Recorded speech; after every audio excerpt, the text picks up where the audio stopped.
የስሜት ማደሪያ አካላችን ሁሉ ነው። የትም ቦታ ላይ ሊሆን ይችላል። ምርመራ ሄደን የአካል ምርመራዎች ሲደረግ ነፃ ናችሁ ነው የምንባለው። የለም ምንም ነገር። ምክንያቱም ይሄ ከስሜት መደፍረስ የመጣ ስለሆነ ማለት ነው። ምንታመመው ደህና ምንሆነው ነገሮች የሚሳኩትም የሚወድቁትም ብዙ ጊዜ በስሜታችን ሁኔታ አማካኝነት ስለሆነ የስሜት ችሎታስ በምንድን ነው የሚለካው? እችለዋለሁ ብለሽ ትችያለሽ እየተባልሽም ተነግሮሽ ቪዥን የምታደርጊው የምታልሚው ነገርና እየሆነም ባለው ነገር መካከል ከፍተኛ ክፍተት እየተፈጠረ ሲሄድ አእምሮሽም ወደ ግጭት ይወስዷል። አሁን አንድ ሰው በአእምሮ ብስለቱ በጣም የላቀ ነው እንበል፣ የስሜት ብስለቱ ባይኖረው ምን ይፈጠራል?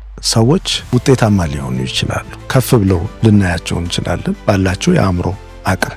ግን በኋላ ራስን በመምራት በስራም ሁኔታ ውስጥ ቤተሰባዊም በሆነ ሁኔታ ውስጥ አብሮ ተስማምቶና ተቻችሎ ለመኖር ፌል ሊያደርጉ ይችላል። ረጅም ዓመት እንግዲህ ሰው ልጅ አእምሮ ውስጥ ተጠና ቆይተሃል። ያው ስራ ስለሆነ ሙያም ስለሆነ የራስህ ስሜቶችን እንዴት ነው የምታስተናግዳቸው? ከፍ ያለ ስሜት ውስጥ የፍርሃት ሊሆን ይችላል፣ የጭንቀት ሊሆን ይችላል፣ የመከፋት ሊሆን ይችላል። በሚሰማኝ ጊዜ አቆማለሁ፣ ነገሮችን ማደርገውን ነገርም አቆማለሁ። ከዛ በኋላ ወደ ኋላ መለስ ብዬ ስክነት ያለው የሆነ ታይም ለመውሰድ እሞክራለሁ። ያበሳጨኝም ነገር ቢኖር እንደዛው ማለት ነው። እነዚህ ስሜቶች ተጓዳኝ የሆነ የሰውነት ምላሽ ካላቸው ስሜቱን ማናስተካከል ከሆነ ያው ሲደጋገም ምን ይፈጠራል ሰውነታችን ላይ? የጀርባ ህመሞች፣ የራስ ህመሞች፣ አካል ላይ የሚሰሙ ስሜቶች አይቋረጡም ማለት ነው መፍትሄ ካልሰጠ ነው። ያ ደግሞ የህይወትን ኳሊቲ ጥራቱን ይቀንሱታል። ቤተሰብን መስርተን ቤተሰብ ውስጥ ብዙ አዎንታዊ ነገር